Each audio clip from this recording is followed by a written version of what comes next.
Happy Thursday. Happy Thursday. What do you wish your parents would have taught you about money? Let that resonate with you. This channel is all about family conversations about wealth. So, again, let me ask you that question. I know I've asked it before.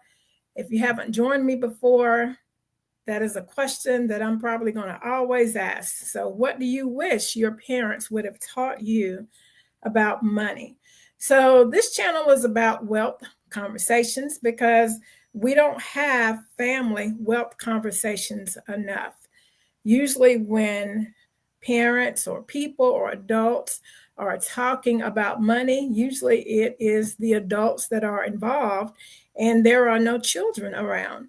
And actually, when I grew up, that was a topic that usually was reserved for the adults in the room. Usually, the children were either told to go to another room or somehow they were just nowhere around.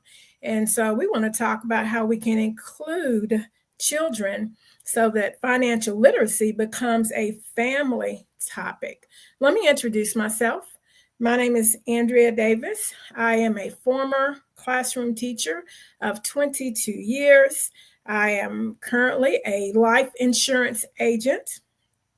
And as a result of having taught for 22 years and now as a life insurance agent, I have so many reflections from growing up.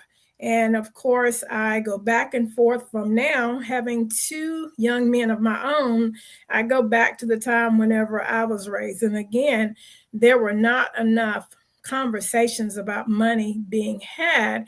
And today, I feel like that I inherited, or perhaps I tend to think the way that my parents think, as if sometimes those conversations are simply reserved for the adults. So I want to be the motivation or the catalyst to change that and to encourage our adults to have conversations in the home, because family literacy is a financial literacy is and should be a family thing. So when we think about what's going on in our school system, I can tell you for sure that financial literacy is not a topic that is really focused on. As a matter of fact, it's normally left out of the curriculum. I was a business teacher, so when we included business topics, there was not a focus on financial literacy.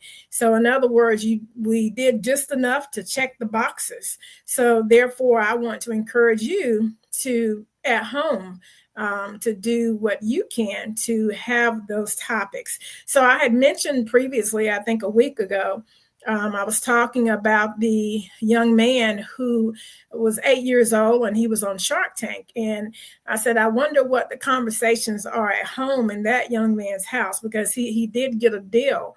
But this is an 8-year-old who had created a product, and the conversation, was about, how much equity. When the young man came on, he did most of the conversation. So that young man knew exactly how to explain himself, and he appeared to understand most of the conversation. He did refer to his dad a few times, but again, in order for us to have these conversations in the home, we have to make sure that our children are doing more than what the school system is offering. And so when we think about our children, if we have healthy children at home, I can promise you that you do have wealth generators at home. You have asset creators at home. And so we're at a point that if you have school age children, you're at a point of talking to your children and investing in your children. So we can think of those money words like equity. And that word equity, as a matter of fact, just to define it, equity is great because equity is all about ownership. But before we get to equity, we want to be doing some investing in our home before they leave our home.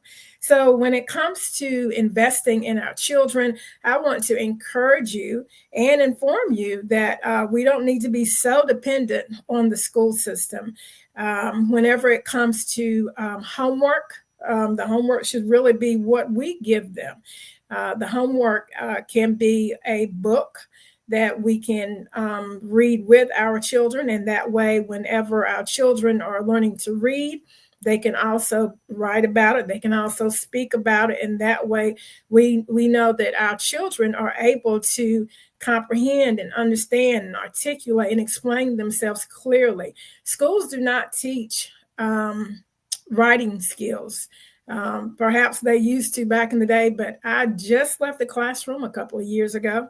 So I can assure you that they are not teaching writing skills in an efficient manner that would help your children. Let's say if they wanted to write the essay for a college application.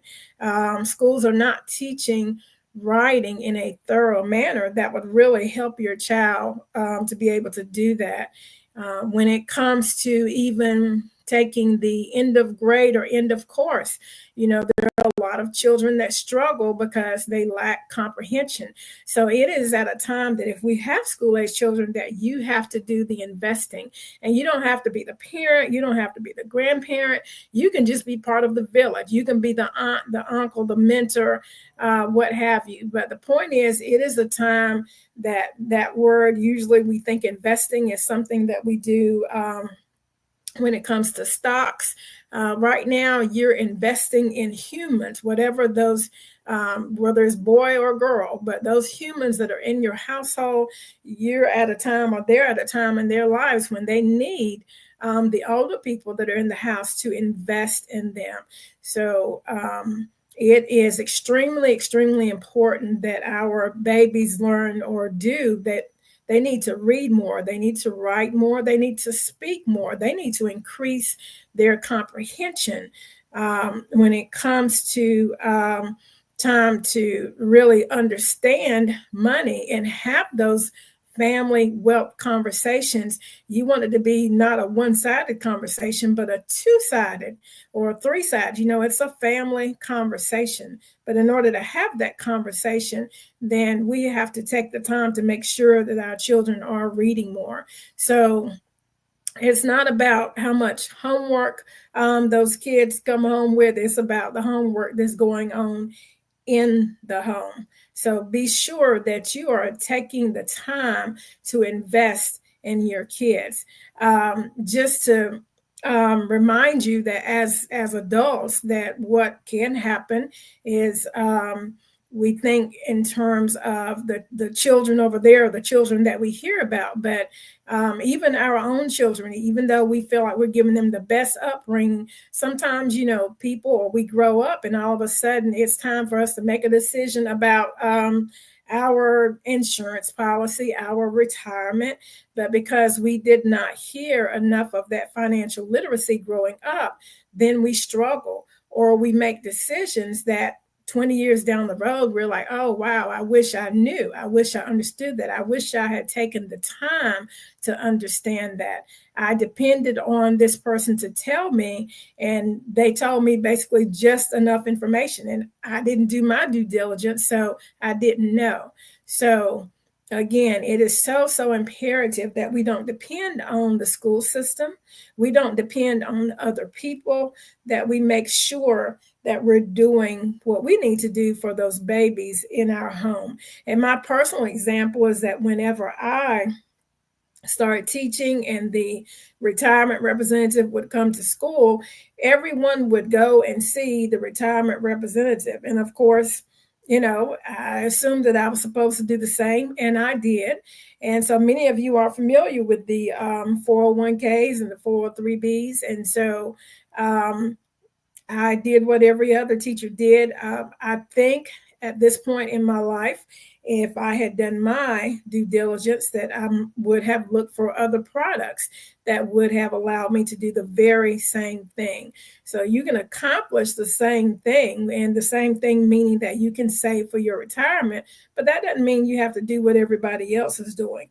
The reason why people do what everybody else is doing is usually because they're not making an informed or educated decision. They haven't done their due diligence. Um, the time whenever a retirement representative would come to school would be on our planning period. And of course, you know, when you're on your planning period, this is your time for whether you're going to have lunch, whether you got to go to the bathroom, whether you got to make copies or call parents. You may have 15 minutes with this retirement representative to make a decision that's going to affect the rest of your life, of course. But this is the way they have it set up. And so somehow it just became the norm. And so, as a result of following the norm or that tradition, every year that retirement representative would come out and they would say, well, do you want to do what you did last year? And of course, you would say, sure, just keep it the same way. And again, never really doing your due diligence. And trust me, year after year passes, and teachers will say, hey, just keep it the same way that it was last year. And that's why I say 20 years later, all of a sudden you're like, okay, well, what do I have? What just happened? So it is important that we don't let our babies grow up during a time, and especially now because there's so much information. Information is so plentiful, and they know it's so plentiful because they can access information faster than we can. So why not utilize or leverage their youth? This is a time whenever we need to make sure, or we need to guide or give them a blueprint as we are making this investment. So that is the conversation that I wanted to have with you today, because families are not spending enough time having wealth conversations. And a wealth conversation, if you have a school age child, is really all about investing your time to make sure that this child can read, write, speak, understand.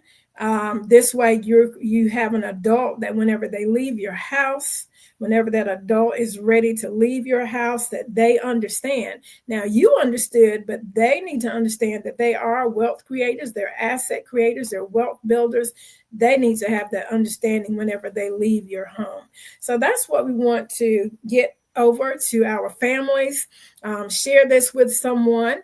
If you know someone that has young people in their home, because this is a message that everyone, every family needs to understand, that financial literacy is a family thing. It's not an individual thing. It's not just a parent thing. It's not just an adult thing.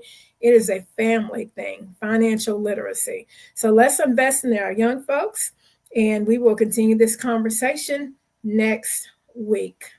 Thank you, and have a good rest of your day, a good rest of your week.